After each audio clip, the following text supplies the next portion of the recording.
If you're going to use Microsoft Teams on an iPhone, it's pretty much the same as the instructions which you perhaps have seen for using the iPad earlier on. The first thing that you need to do, like you did earlier on, is to first of all go to your App Store and to make sure that in the App Store that you look for, first of all, Microsoft Teams, and then that you have that downloaded. I already have here, and you download that to your phone. And whilst you are here, you will also need to download Microsoft OneNote as well, and if you search for that, you will see that that will be available for you in the App Store as well. It's also worth at this stage, if you are using your phone to use OneNote and Teams, to perhaps download Microsoft Word and PowerPoint potentially as well, if you are wanting to do all of these things on your phone. Do remember that your school subscription allows you to use all of these pieces of software absolutely free once you sign in using your accurate username and password. Once you've downloaded those onto your phone, then you will see in my section here, I've got Teams and OneNote already downloaded there.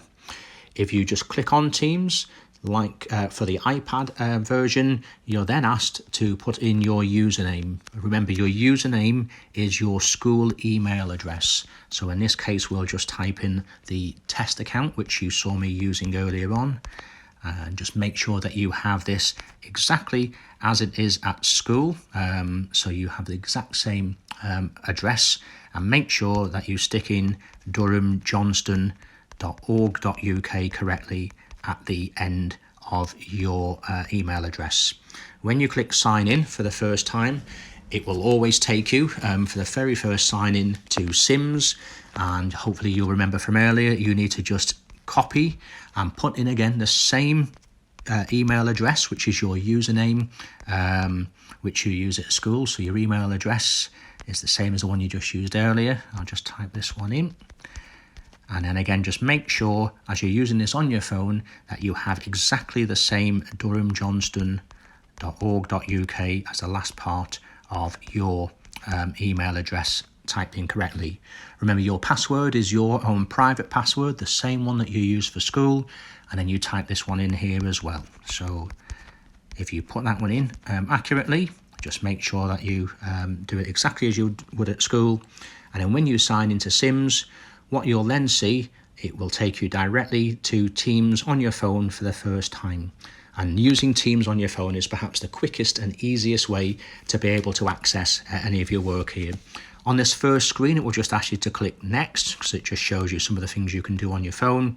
And then you'll often have these main screens which will appear here. So activity, chat, calendar, and assignments will appear here too.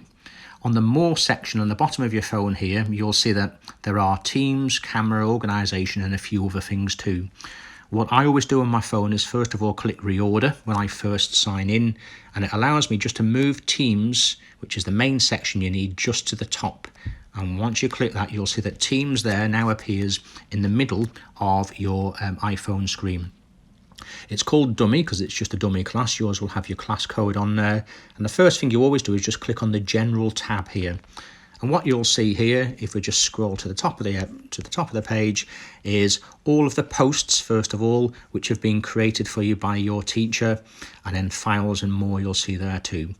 So you can see on this particular screen here, there are posts by your teacher, there's some assignments, and in the next short video I'll show you how to like a post and how to log into your assignments as well.